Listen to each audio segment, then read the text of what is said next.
Hello, everyone, and welcome to the sixth podcast for the PCN Season 11. I'm your host, Saul Goodman Jr., and we've got a deep panelist tonight. We also have Dorsey for Cal, my co-host as always. Hello, everybody. I'm also joined by Exile again. Hey, guys. And then I have the one, the only, the GOAT. How's it going, everyone? We also have Varane. Yo, what's up? Then we have two League Two players, Oswald. How's it going, guys? And TR Shade. Hey, what's up? And then last but not least, we have the Taco Kid making another return. I'm your dad. Thanks for that. So tonight we are taking a little bit of a break from talking about the actual season itself. We're discussing the topic that surrounds Team of the Week and also Team of the Season, but then also just a general discussion about which stats are most useful for comparing each position. Then we're also taking 3 user-submitted questions after that. So we'll just dive right into it. All the panelists have answered the same questionnaire, and it starts off with which stats are most useful when comparing strikers. So what do you guys think? I'll start off. I basically answered this with 2 of them, goals and possession loss. Obviously you want your striker to score some goals. But the biggest thing that I really look for is is he maintaining possession of the ball up top, making sure he's not constantly losing it to the other team, and putting our defense back on its heels. I'm up to that mine was similar, only in the fact that, yes, obviously for a striker, goals are important, but what I look more for in a good striker stat-wise would be their goal conversion percentage, how many goals on target, or how many shots on target actually go in. And then the shots on target would be my third top stat for what I look for. I look for efficiency as well. I'm more of an efficiency guy. I do also look at possessions lost because I think that's important, depending on the style of play, of course. But for me, it's always goals, and most importantly, just how many goals is that player involved in? So a goal involvement kind of quotient, if you will. That's kind of my thing. Is I look at how often they're involved in a goal, whether it's a goal themselves or an assist or even an attempted goal with a key pass. I think it's also important to consider if the team is running a 2-striker or a 1-striker formation, or maybe a 4-3-3, because in certain cases, for instance, if you have 2 strikers, then it's also important to look at their key passes and assists to see how efficient they are in that area as well. Sure. So let's assume that you've got 2 players. So a few of you have mentioned conversion rate. You've got one with a few more goals. Let's just say 12 to 8 goals, for example. But the gentleman with 12 shots has twice as many, or 12 goals has twice as many shots. What would you say? I mean, it's hard to compare every single player, but how much does conversion rate play into the total amount of goals? I think you don't want strikers who are afraid to shoot. I think you want both to an extent. I think you want high volume, but you want the high efficiency. Me personally, I would trade a little bit of efficiency for a very high volume consistently, because that means they're putting pressure on goal. They're potentially getting rebounds. You don't want them to be shooting 5 times a game, making one of those. You don't want 20%, but if you get even a just above average conversion rate, but you get a high quantity, I think you get one of those, and then maybe if you have 2 strikers, the other one's a little bit more clinical. I think that's a really good combination. I don't think you want 2 strikers to do the same kind of shot making and taking. I would agree with that. In this game, as we all know, the animations for the goalkeeper are suspect, so you can get a spill, a bundle, a deflection to somebody's feet. I think that's where volume comes into play. When you say goal conversion rate, what is obviously 100% is a great percentage, but where's the cutoff for a good one? I think probably if you score over 50% of your shots. I would say 60 even. What if you had 2 shots and you scored 1 goal? Yeah, it's a fair point. Honestly, I was thinking more 30, because let's be honest, if a striker takes 100 shots over the course of a season, he's probably not making 50 goals. So 30, 40% at the end of a season is solid in my opinion. Yeah, I would definitely say 30 to 40% is key to a pretty good striker. 50%, it's pretty unrealistic, especially if you're taking a high volume of shots. And I think there's also the consideration of the defenses you're playing against. If you've got 30 to 40 in Super League as opposed to 50% in League Two, there might be a little bit of not apples to apples comparison there.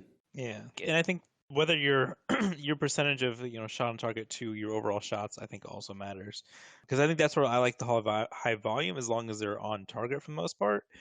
But if half your shots are off target, then you're really not doing anybody any good. Yeah, I agree with that. I think I put that in my response, the goals and against comparing the shots on target and shots off target. Yeah, I did as well. Shots on target was my third key stat for a striker. Just as a recap, when you look at it, there's the goals, obviously that matters, but then there's the shots compared to goals, and then the shots compared to shots on target. Am I getting that right? Yeah. And then, so I know some people mentioned assists and key passes.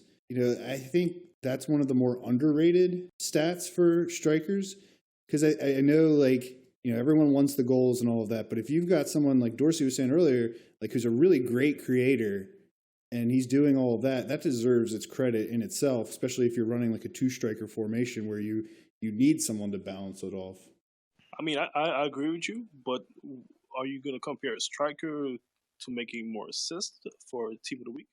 I think it depends. I mean, I don't think you can ever discount it. Let's say you've got a striker with, I don't know, I'm just going to throw some stats out there. They've got 8 goals and 2 assists, right? So they've accounted for 10 goals directly. But then you've got someone who's got, like 5 goals and 10 assists, and he's got 15 goals accounted for directly. I don't know how you wouldn't make the case that the person that has accounted for more goals on the assist wouldn't be higher than the other one. I personally brought up the assist and key passes because I thought it was an underrated stat that doesn't get enough attention, but this still is significant. I personally like to think of it kind of like the hockey style of keeping stats, where a goal and an assist, either way, it counts as 1 point. Mm-hmm. And they keep tally as overall points, because I think both are equal contributions, because they both result in a goal at the end of the day. Yeah, I'd agree with that. Overall goal contribution, that's what I look at when I'm looking at people's Team of the Week cards and what have you. I add the two together and say, okay, that's how efficient this guy was at creating goals overall. Right. I mean, that's the way I look at it. The hockey way is kind of the way I view it exactly, which is goals and assists, they both count for 1, and then key pass kind of counts for a half, in my opinion. I mean, there's so many ways. It's very subjective when you're comparing 2 different players. But that's the way I look at it personally. And then I think if you have 2 players that are really close, that's when I would start getting into those shots on target and total shots compared to shots on target and all of that, at least personally. I agree with that. The key pass stat can kind of be broken too. I mean, if you're taking a lot of set pieces and what have you, you're getting key passes for floated crosses into the box off corners, and that may or may not contribute to a goal. That's the only reason I don't really count key passes for certain positions. Yeah, I mean, you do the best with what you can do. Well, let's move on to the second position, looking at attacking midfielders. Let's kind of do like a 1, 2, 3. What's the first stat you look at? What's the second? And then if those 2 are close, what's your third? To me, the first one is probably assists. Then I will look at goals, and then also key passes. I think how we was comparing before with the strikers having key passes, I think that's more of a role for attacking midfield, because they are more of the type of player that you try to look for the pass, if not try to go for goal yourself. Yeah, I mean, I would agree with that. Me personally, I look at passing points, number 1, then assists and key passes.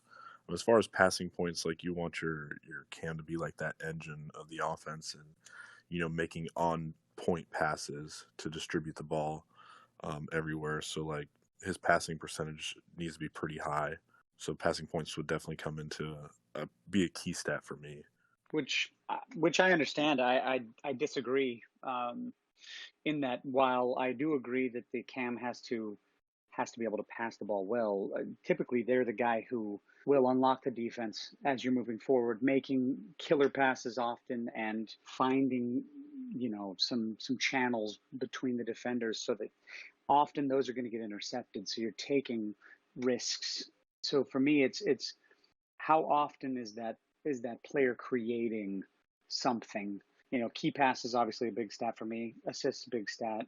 And I do look at passing points, but to me, that is low on that totem pole for an attacking mid, because as long as they're not losing the ball a ton, then I don't think the passing points is relevant. But there is a threshold, I'm sure, at what point I would be disgusted by their play. But you have to look at it, in context too, because if the player is the kind of guy who makes those things happen, maybe he doesn't have really good passing points, but he does have high assists and he does have key passes. And maybe he doesn't have high assists. Maybe he's that hockey assist guy. It all depends, but to me, it's more about the assists, key passes. Yeah, I think this is the most context driven for any position for me. I think all the other 4 positions for me, context and system matter a little bit, but I think for attacking mids, I think there's some systems where you want the high passing points. I think you want people with really good possession, 1 possession loss. You want people who can win the ball back, keep it. You're trying to create the best chances. But I think for counterattacking styles, for more risky, direct play, I don't think passing points matters as much. I think that's where you're wanting your assistant key passes. You're wanting to create dangerous opportunities. And then I think for wingers, even more than cams, I think you really want at least a decent possession won to possession lost. Because if you're out there on the wing, especially in a 3-5-2, like you need to be doing your work, getting the ball back as much as you lose it. Cam, just because of the way this FIFA is set up, you're gonna get the insane pressure. You're not gonna be able to have a close kind of ratio there. But I think if you're on the wing, that is a fairly important stat as well. In the cam position, do you consider key passes equal to goals? You know how we're saying goals and assists kind of count for 1 for the strikers. Would you count, I mean, I guess it could be context related, but do you count that key pass as 1 point? I think they're important, but like I said earlier, you can exploit key passes. If you're a cam or an outside mid and you take every team corner from both sides over the course of a season, and you're hitting the top box, the front post, center back for the flick back, what have you, back post, every one of those that's completed is a key pass. I don't know if people know that, but it is. So a guy who's playing cam and takes every set piece, he might get 25 key passes, but from open play, how many does he have? I would like to know the context of that. For a key pass to be a stat, it has to be in the box and break a line. So break a line of defense and result in a shot on target. I do believe that's what I dug up when I was looking into that. There wasn't any concrete, from EA, like a statement. That's why I hope for next FIFA or in the future they count maybe chances created or passes in the final third. Something a little bit more accurate, because a guy could hit 20 completed corners over the course of a season, then only have 10 key passes, from open play. Is he a better, player than a guy who takes no set pieces but has 25 key passes? That's my question, right? So is key passes and chances created pretty much the same stat or no? So let me use, my team, for example, ATL. We have some guys that take first time shots. If I play them an A ball or a soft Y pass at the top of the box and that player shoots and it's saved, I don't get a key pass. They could even be inside the 18, but it may be a lateral pass, and it doesn't break a line. It's 50-50 on if that'll even be counted. Now, if it's outside the 18 and it's like an A ball and he rips it from outside the box, you're not getting a key pass for that stat, to my knowledge.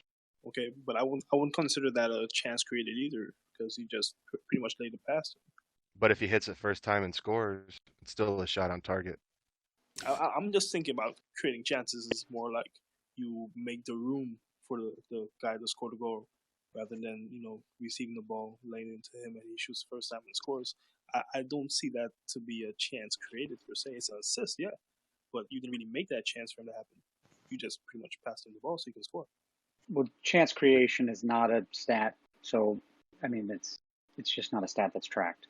So unfortunately, we don't have a way of Hopefully someday delineating whether or not there's a way for us to Right. to Pretty count sure that. XL just volunteered to watch all the games to track chances created. It would I have mean, to I be watch- EA on board. I watch most of them anyway, if I'm honest. No, I mean, I think that, one of my questions was most likely going to be what stats do you think would be helping in differentiating from center attacking mids or attacking mids in general? And I think chances created is one of those that, there's no stat in FIFA, so there's nothing we can do about it. But if it ever gets added, it would be something good to look at, because there are plenty of cams that can, maybe do a skill move or create some space in between them and the defense. and then create an opportunity off of that.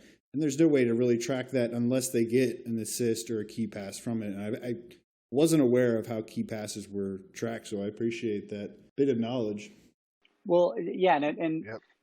to give a little context for Goat specifically, I mean, if you look at his stats, you might not be blown away by the fact that he doesn't have a high PER, he doesn't have, tons of assists.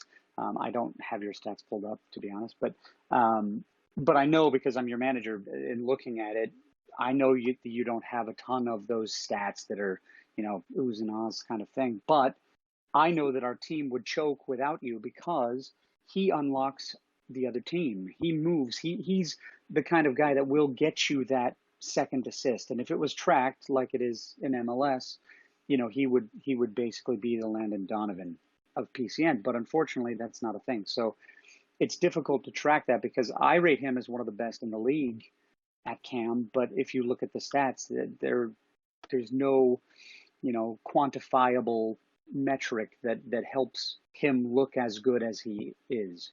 I appreciate that. I'll leave all the awards and things to the other guys that are getting the key passes and assists and goals. All right, well, let's move on to the defensive midfielders, Dorsey's favorite. I think the 1-2-3 kind of helped. What do you guys look for in the defensive midfielder position?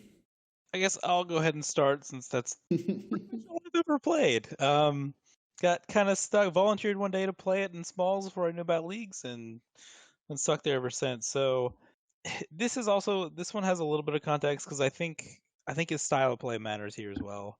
And I think when you play a 2DM formation, I think you need 2 DMs who do slightly different things. So I think for me, it goes tackles, interceptions, and then either passing points or possession loss, because I think it's important to limit how often you give the ball away.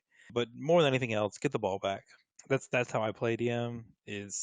I press higher than some teams can. I press higher than some DMs are willing to go. But your job is to get the ball back as quickly as possible, as often as possible.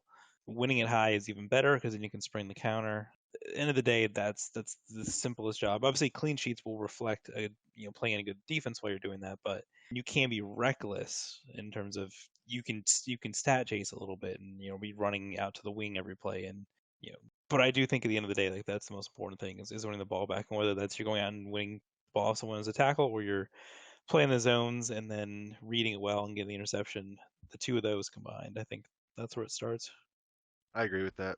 I like tackles because I believe, a good DM, he shields his back line. He doesn't let those strikers get those one-time shots that are tough for the goalies. He's going to throw a tackle in, maybe even higher up the pitch, dispossess a cam or a wide midfielder if they're tucked in. He's going to rip that ball off of him before anything dangerous can even occur. I get kind of when talk about CDMs, I get kind of passionate. I'm not a CDM, but I'm a center back, and I think the CDMs is probably in my opinion, the most important position in soccer at all. Just because they're pretty much the backbone of every offense and defense.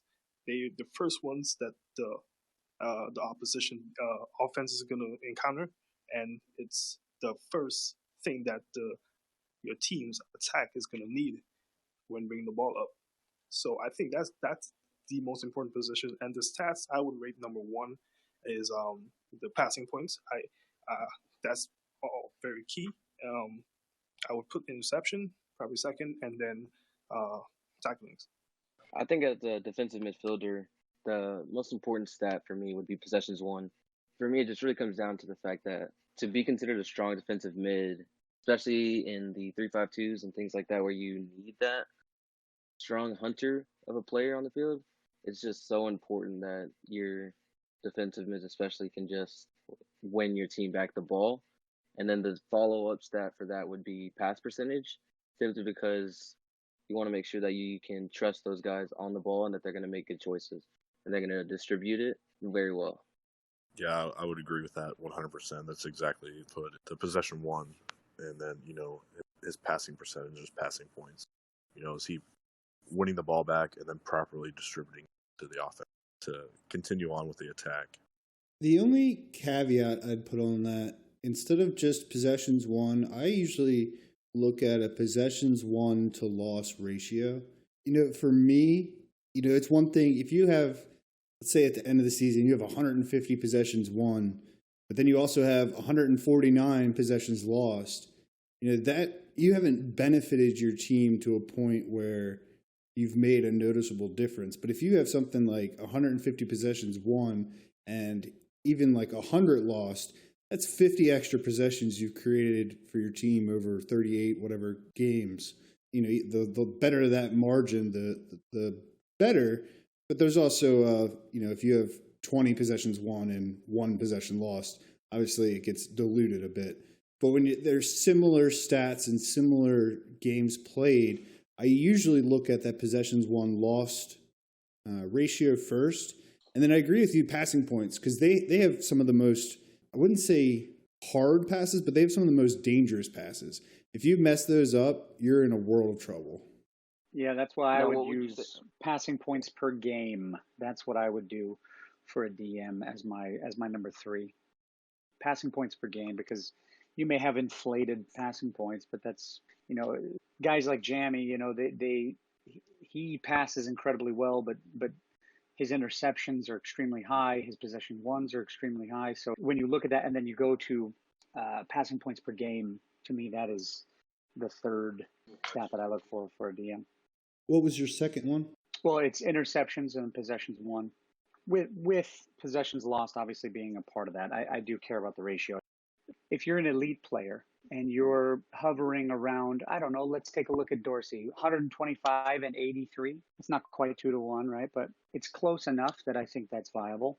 He's a buzzer, runs all over the place, tackles you even. Let's stop hyping up Dorsey's ego. It's going to get too conflated for this room. I feel like there's, two types of DMs. We mentioned them already. There's the Dorsey type. He's going to throw a tackle in high up the pitch. And there's the Jamie type. He might, apply false pressure, get an interception, and start a counterattack with a deadly long ball. Not saying either of them can't do, the other role adequately, but there's two types. The destroyer and then like the creator and the guy that gets in passing lanes. All right. And I do think it is important to look at tackles and interceptions. I didn't mention that in my answer, but it's unfortunate, but tackles and interceptions do not add up to possessions won. There's some sort of matrix that doesn't include all of those, or there's outside statistics that are being added to possessions won that aren't accounted for in tackles and interceptions. I'm not exactly sure why that is, but it's important to look at those. I think it's because not maybe interceptions are all included, but as far as tackles, you may tackle and successfully tackle, but you won't keep possession if you knock it out of bounds or bundles to someone else.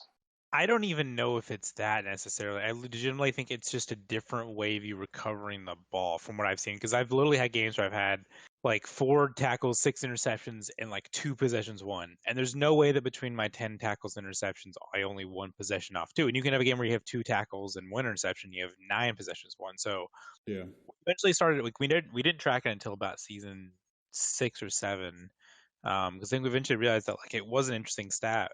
We still don't completely understand it, and I don't think FIFA has a good definition. But it's sort of like things that aren't tackle, because if you get a tackle, it doesn't count as a possession won. They're not one and the same. So it's sort of this weird gray area where you're still winning the ball back. So it's just something that until FIFA really defines it better and can show you an example of one versus the other, we're all kind of still guessing what exactly it is. That is something I've noticed, exactly what Dorsey said last season, that there's no rhyme or reason of how those things add up. But at least if there is, I haven't seen it. And if you have the magic sauce, please share it with the rest of us, because I really don't know how those stats are actually calculated. All right. Well, then we will move on to defenders. I'm sure it'll be a somewhat similar analysis, but what's your hot take on it? Personally, I think that all the defensive stats that we said about the more defensive-minded DMs, you could also say for the defenders. I did throw in the passing point statistic because I thought that it's important for defenders to be able to play out of the back and to start the attack for their team and maintain possession when possible, rather than just clear the ball up the field. So I thought that was kind of a dark horse stat that people don't consider as often as, tackles and interceptions and stuff. See, unlike defensive midfielders for this one, the first stat that I look at is actually clean sheets. I think if you're a great CDM, you can still have a forward back line. I think if you're a great CB, you should be able to have a fair amount of clean sheets. And if you've got a great defense, that clean sheet number will obviously skyrocket. But that's usually the first number I look for, at least to differentiate from like A, B, and C, and just kind of set up like zones for them.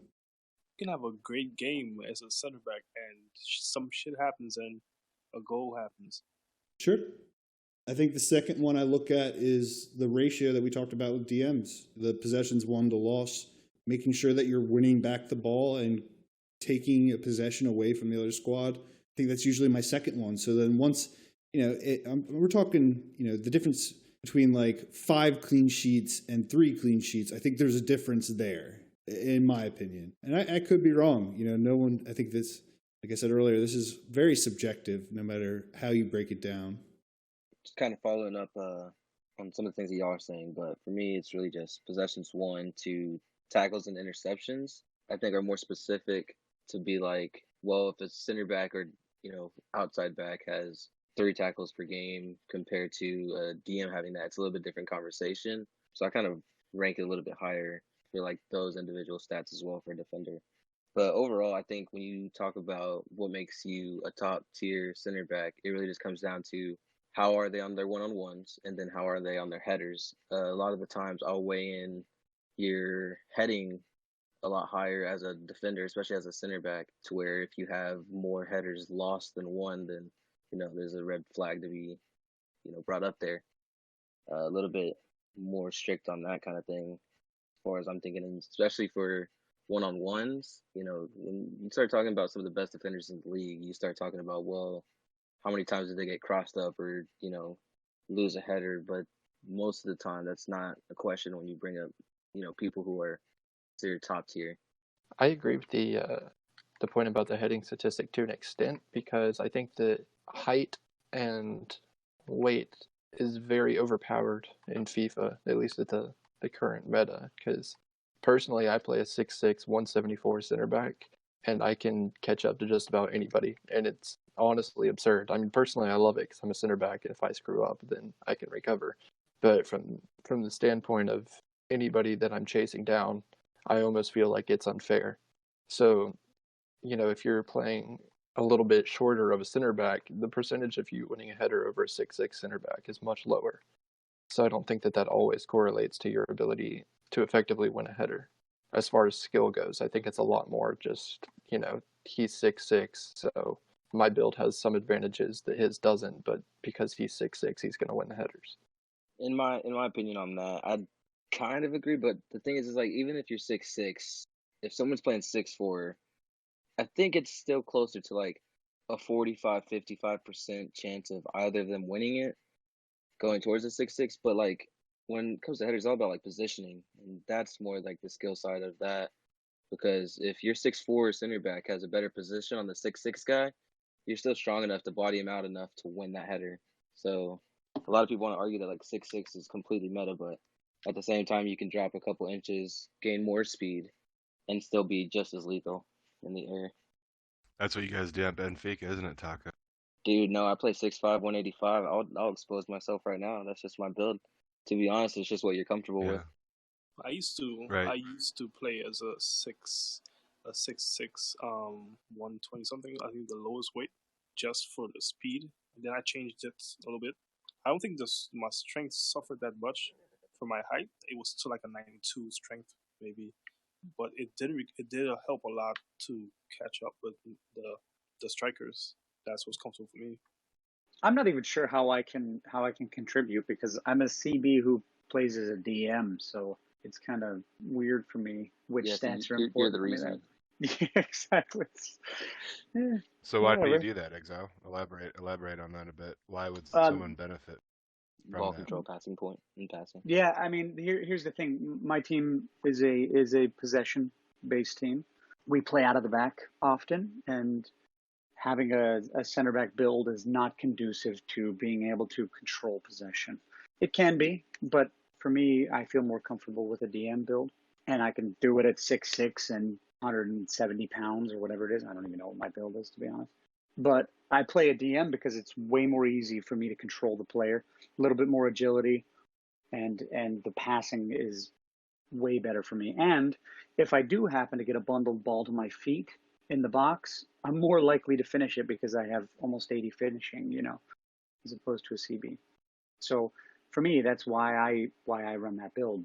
I also don't think tackles are a very good stat when it comes to center backs. I feel like if the center back has to make tackles, then they've already lost. They're already out of position, and it's a poor stat to judge somebody on play. It's the only stat to me that means you failed and now you have to overcompensate by sliding or by lunging in.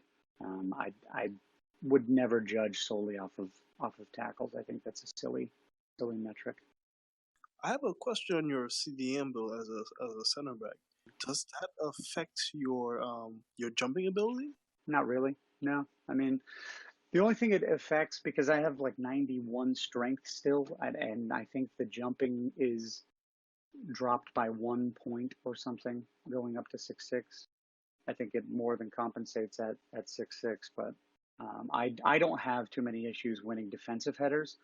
The only thing that I've noticed is offensive headers have a tendency to not go my way. So you said you don't like tackles. So what are your top three? Well, I think interceptions are good, but again, as far as top three, I think blocks are huge because that is a positional stat that tells you that you're in the right place at the right time when somebody goes to take a shot. I do think interceptions are a solid stat because it means that you're also in the right spot. And for center backs, to me, it is not necessarily how well you can tackle, but how well you can position yourself. Because all the things you guys are talking about, heading or interceptions, all of that is about being in the right spot at the right time, or Right. putting yourself in the position to win a header. You have to be in the right spot to position yourself to win the header. So for me, it's more about the position-based stats like interceptions, blocks, and obviously I like passing points, but that's not important per se. But yeah, and then clean sheets. I think clean sheets, despite them being an individual stat, which I don't love, or I mean a team-based stat, which I don't love, it is still, I think, indicative of a good defensive player and players, if they can maintain clean sheets. Yeah, I think for me it's the most reflective and like individually it's hard to always gain because you can get 20 clean sheets in a season and 10 of them honestly you didn't play very well, but your goalie and your other defenders bailed you out. But it could also mean in all 20 games you were the best player in the pitch and you helped your team get those. So, but then at the end of the season, you look at the top 10 people in clean sheets, none of them are going to be bad defenders in any season ever. I think the eye test almost matters more at defender than it does any other position because I agree interceptions are important. I think you need to not lose the ball much. You need to pass it well. But when you play against certain people season after season or with people season after season, there are certain players that have never gotten a team of the season or maybe had one or maybe they won one cup that are just amazing defenders, and every season they are, and you always rate them. And then there's guys who come on the scene and put up big stats for a season or two, and their team finishes mid-table a couple times and they fall off the radar. And maybe it's just that they were in a team where they were able to get the ball a ton because they were the best defender on that team, and then their offense lost the ball a lot, and there was no DM to cover. So I think the eye test almost matters more here than anywhere else. But if there are a couple stats, I think interceptions. And then fullbacks, I think you just need to be balanced. I do like a fullback can get a few assists, a few key passes, doesn't turn the ball over too much. But center backs, I think definitely at the end of the day, interceptions and then clean sheets, and then just watching them, the good ones, and when you're playing well, regardless of your stats. Yeah, and Join until them. the advent of cooks per 90, we don't have a way of saying whether or not a defender is good without the eye test. So I would like for them to have some kind of dribbled past stat or something so that you could Errors leading to goal, point. dribbled past, chances given up. Just something like some smart stat, but I'm not holding my breath. I think it is interesting that there's a few people that mention headers won because that's a stat that is tracked in FIFA, but that we do not track. But I think that's at least interesting. Maybe we consider that moving forward. I will. The one issue with that is that FIFA doesn't track that stat well. They track it, but It's not 100% accurate. if you look at it, there's times where you'll play a game and you'll have like 13 like headers lost at the half, and you were involved in maybe one aerial duel, and it's just like a broken at times stat within the game, and it sucks because it'd be a nice stat to track, but it's been like this every FIFA I've ever played, and it'll be random numbers almost there. All right. Well, let's move on to the last but not least position of goalkeepers. What do you think your top 3 stats are to differentiate? Clean sheets, saves, and passing points for me. Wow, are we the same person? I think we are. I just prefer a goalie who not only can make a save, because inevitably there will be 1 or 2 big moments in a game, most games, but distribute out of the back. Like nothing's more frustrating than, your defense, your center defensive midfield, they force a team into a bad shot, right? It goes right at the goalie, he catches it, and then he just boots it, and it's a turnover. You have enough of those a game. You're leaving a lot up to fate. You're playing the odds game there, and I hate playing that game. Well, not only is clearing the ball down the field with a long punt not efficient, but I've had experiences with keepers who prefer to play the ball short and are not very efficient at it and then give the ball away in our team's third consistently, and it just creates a bunch of panic in the back line. So, yeah, where would you find that fine line? Because if you're someone who's sending that deep punt and maybe you get, I don't even know, maybe 1 out of 10 punts that actually convert to an offensive opportunity, like where do you kind of draw the line with passing points and as it's related to chances created? I just think it's more situational when you talk about keeper distribution. Like you guys are talking about, there's that one ball that'll get launched into the corner. You win it, get an early cross, counter, goal. You got to realize some teams are going to drop deeper, so that ball just becomes completely. But anyways, so you got to have a keeper that's able to see other options, and some people just are one-minded like that. Yeah, I agree. Like, 1 out of 10, like that one ball that gets that early cross in, you get a good goal, but those 9 other times, you're basically just handing the ball back to the other team, saying, "Okay, go ahead and try to attack us again," and just putting your team in a bad position for them to go and score. I mean, mainly I look at like goals allowed versus saves. I don't really look at clean sheets because, I mean, you can put me in goal and I'm a terrible goalie, but if you put a solid defense, in front of me, like I may get like 7 or 8 clean sheets a year, So I kind of just look at like goals allowed versus save percentage type stats and passing points. Yep, that's the main one for me is save percentage, not just saves, but save percentage. How many shots have they faced? And then how many saves came out of that? That's my top one. Yeah, I think that was my number 1, but I will say, there are some empty calorie clean sheets out there, the ones where the goalie got 0 or 1 saves, but I think as you get towards the end of the season, if you're in a promotion push or relegation battle or a title race, or you're in the final stage of the cups, there's keepers that consistently manage to keep clean sheets, and whether it's 2 saves or 5, they find a way to get it done. So I think in the clutch, that's to me like there's the keepers who can consistently do that in big games. That is a skill. Like it's something that they are able to instill a level of confidence. Their defense plays well. It's reflective. It's not as like active as a save stat, but I've noticed that there are people who can do that in the big games time after time, and then there's those who get there and it doesn't happen for them. Yeah, I think that's the context that I took when I gave my 3 statistics. That's why I put clean sheets first, and I probably should have put that in my, submission. But it's those clean sheets in the big games. If you have to make 2 big saves, you got to make them. If you only have 2 shots on target, especially in those big games. Any final stats for goalkeepers that you take a look at? Goals. That would be a fantastic stat if they ever had one, but won't hold my breath. So we'll move to our first of 3 user-submitted questions. What does it take to build a championship caliber squad? How would you build your team, and what does management need to do? I feel like if we already knew that, like we would all be on championship winning teams, and we're Right. just not. So it's that's a tough question. Coasting on somebody else's championship is not the same as being on a championship team, man. Look, if you can't beat them, you join them. I hear Okay. you. To I be hear fair, we've got To be fair, a fair amount of players to that be fair. could have championship aspirations in this podcast. So what do you guys look for when you're joining a team or looking to see who else is out there? for me, and like I started in with Jomo and Atletico Madrid. Like we're really good friends. We've been playing with FIFA a really long time.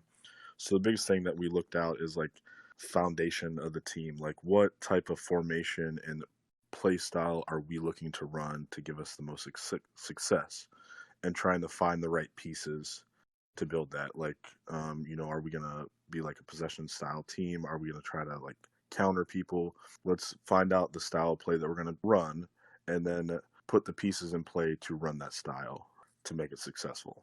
That what I say is the biggest thing that we were looking to when we got into it. I think the answer to the first question is consistency. That's what it takes to build a championship caliber squad is a team that is consistent and can consistently play well together. And when one person falters, the rest of the team does not necessarily take heed and do the same. And how would I build my team? Well, I mean, I've built it based on not only talent, but character. I think the guys that I've brought in all mesh really well, and sometimes to a fault. Because there's not enough of that arrogance.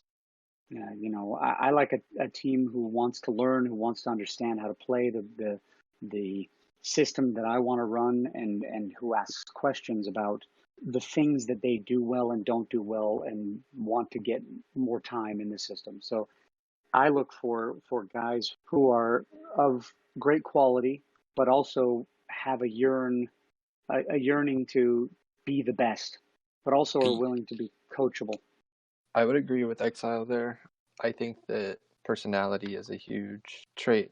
I've had plenty of people before that, I may get along with them perfectly fine and everything, but they're not open to change, or they think that their way is the best way and everybody should play that way. And that one person with that mentality drags the whole team down. So I definitely think that, the way people act and their mindset is a huge part of what makes a team a top tier team.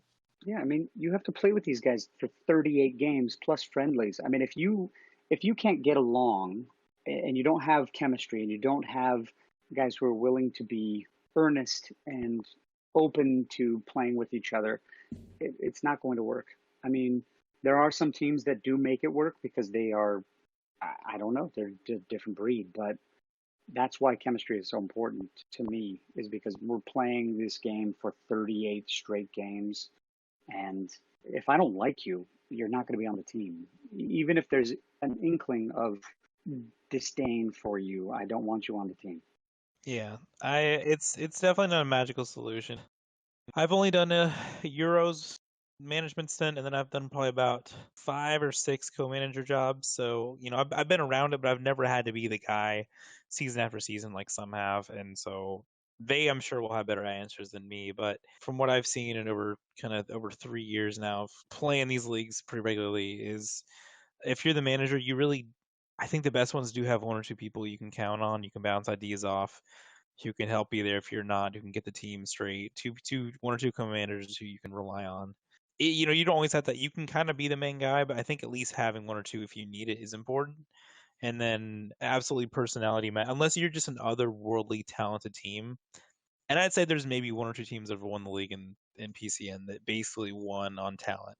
They didn't really have to gel as a team. They didn't really have to practice as much as anyone else. They basically just showed up and their talent kind of won the league. But I think more often than not, to win the league, you need a lot of that gelling. And then anywhere, there's teams that are talent wise going to a season could finish anywhere from like 4th to 14th per se.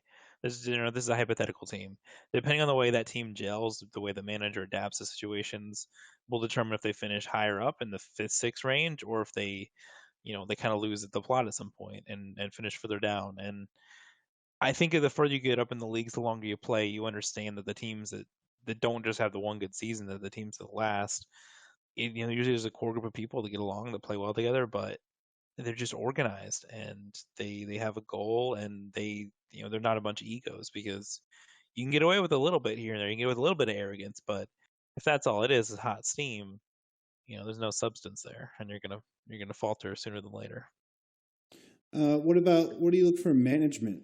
I mean, we talked about some of it, I think, aspects of the management, But is there anything that you would look for in the management team that would kind of be either a red flag or something that kind of says, hey, this squad might have it together, even though they haven't quite put it together on results? Managers that can keep everyone on the same page all the time, even if it's not like exactly what each independent player wants or thinks is right, they still all have like a respectful understanding to be on the same page as what the manager's thinking.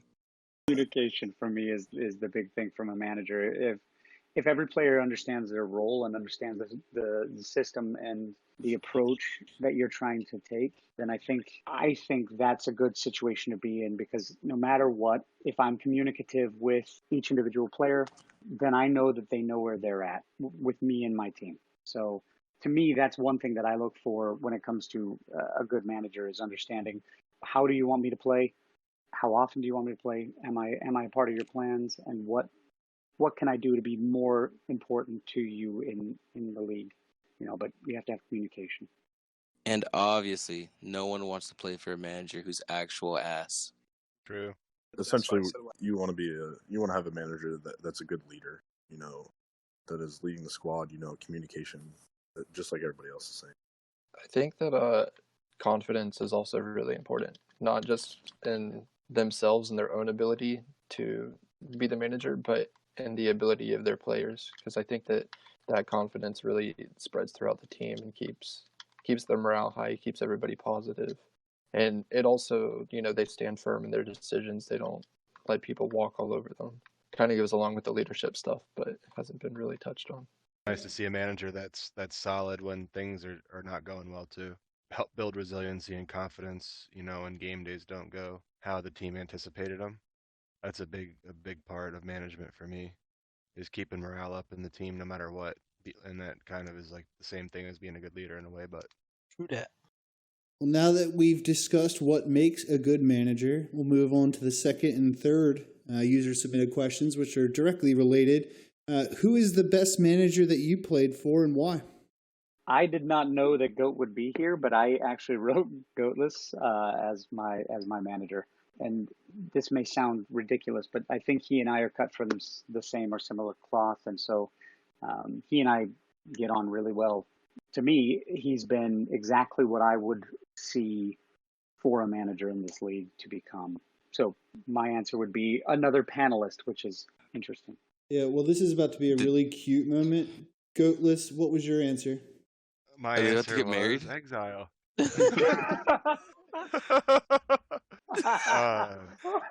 Da, I hate you, da, Taco. da. It's a match made out of heaven, folks. Exile. He It's beautiful. basically covered it though. For the most part, we're just we want similar things out of our team. People to be on the same page. Toxic personalities, players that buy in the system, complement each other well, and obviously have a decent skill set to accomplish the goals that the team has.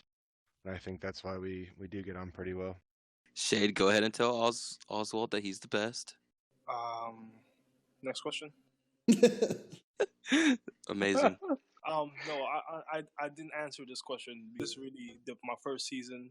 So the first manager I would say I had was the guy who brought me to PCN, which was Leek. Leek is the one who I got with Dortmund first, and then I guess position with me being center back, it was already filled kind of in a way. So for me not to be just on the bench and get some practice as my first team, he sent me to Madrid, which was very diplomatic how he did it. But I mean, I don't know how he is as a manager because I've probably played 2 league games with. But so far, Oz has been a pretty good manager. I would like to say I'm his co-manager as well.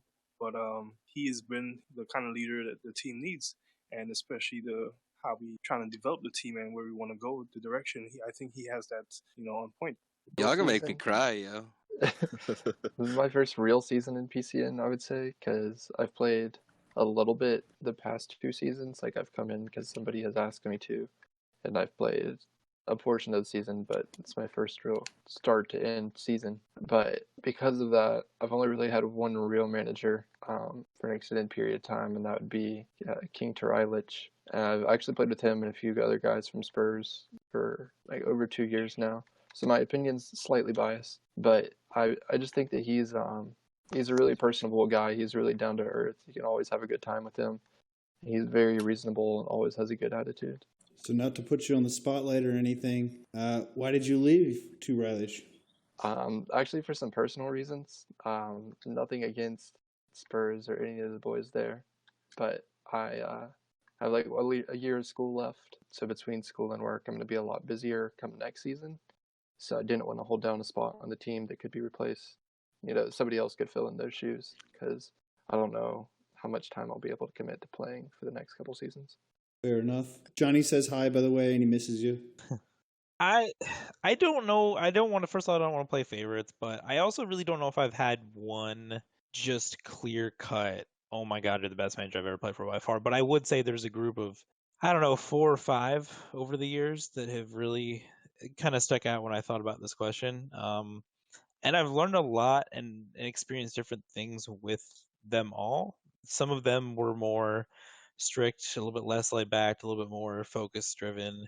A couple of them are a little bit lighter in terms of the mood they would set and sort of the atmosphere when you came into the party. And we stayed in the party for hours afterwards, just chatted with 4, 5, 6 of us, just playing smalls and whatever. There's a manager who did really well for a while that pretty much just let he would get people on and he put a lineup out and he would just let us do our thing.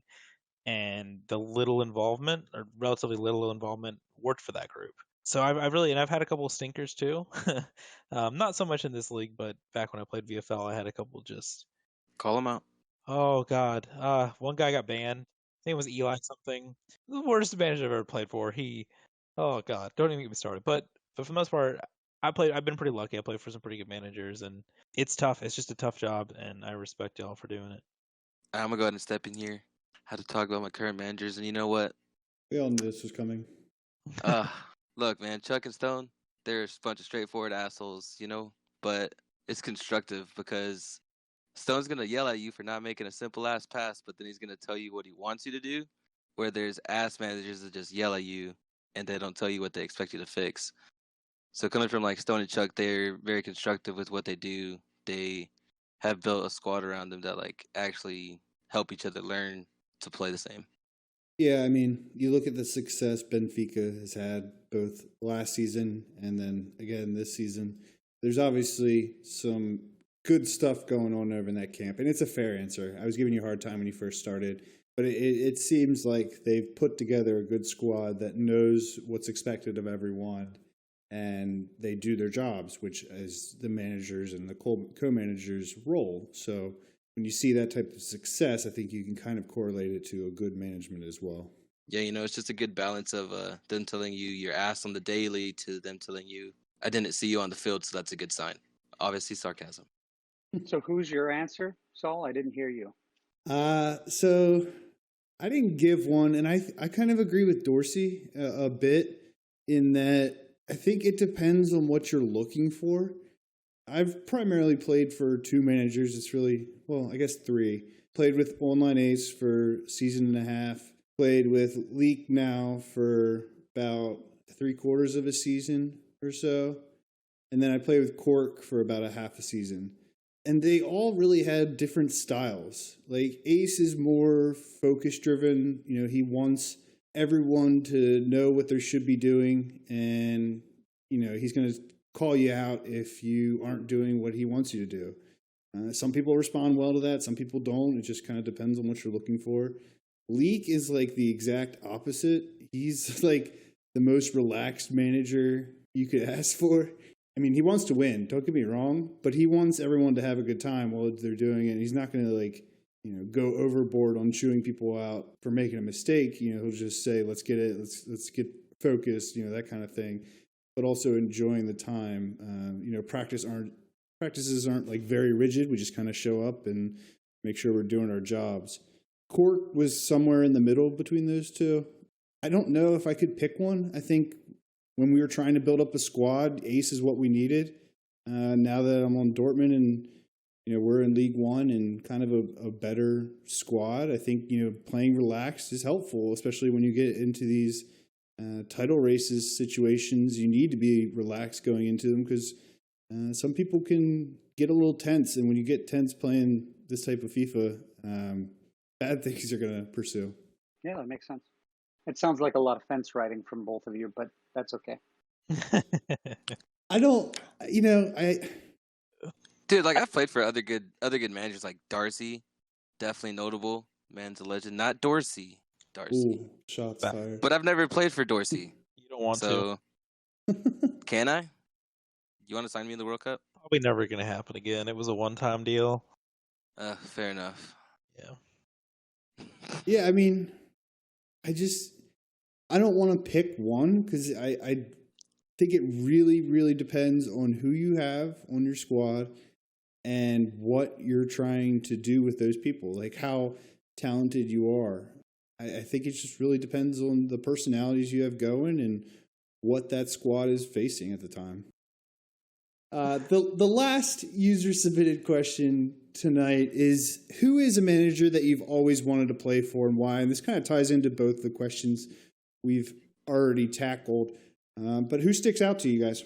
This is definitely a trap. Not really. I mean, I definitely put Chuck or Italiano. I mean, both have won the title. Both are continuing to play at a high level. So for me, I would like to see what it's like in their camps. I'm most likely not going to ever not manage. So for me, it's probably not going to ever happen. But it would be cool to play for those guys just to see how they go, what makes them tick. Yeah.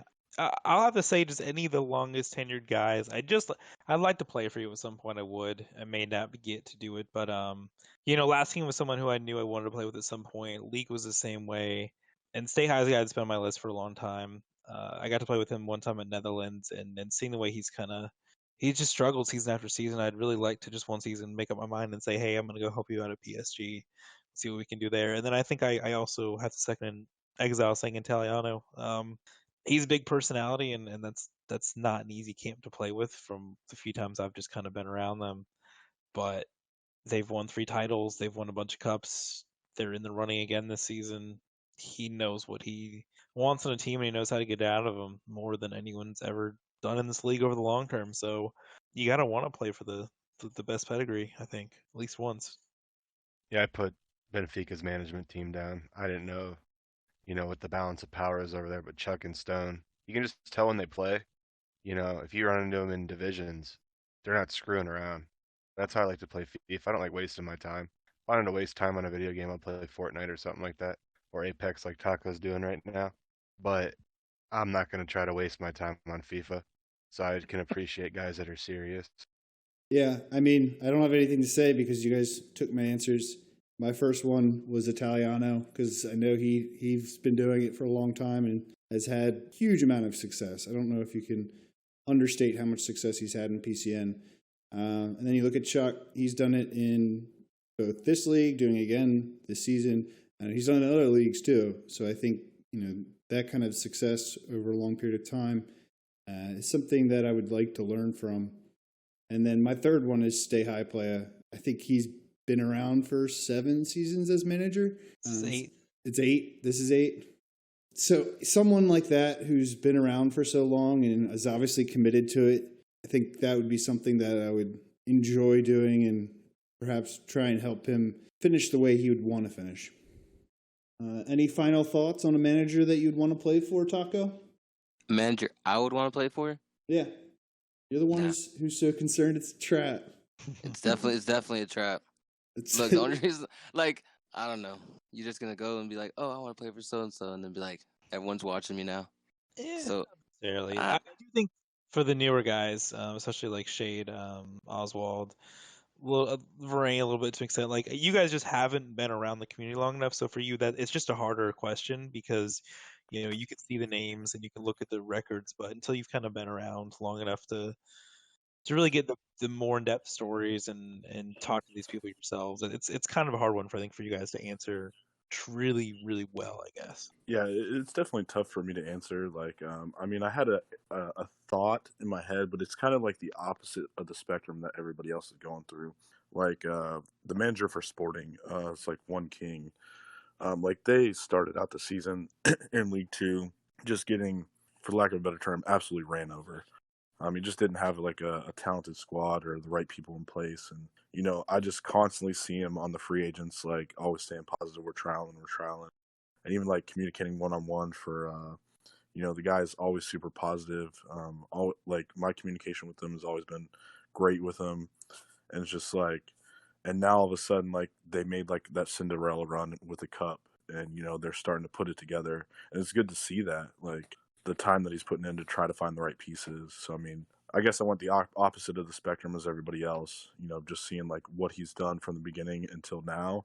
That would probably be somebody I would like to play for. Yeah, I don't think that's a bad answer at all. I think it's a pretty good one. I think personality of the manager itself can be a reason why you want to play for them. So for not being around a long time, I think that's a really good answer. Yeah, I can answer my part. Like you guys said, I haven't been around that long, but I have an idea of what manager I would play. I'm not sure who it is, but I've been watching Chelsea's games a lot often.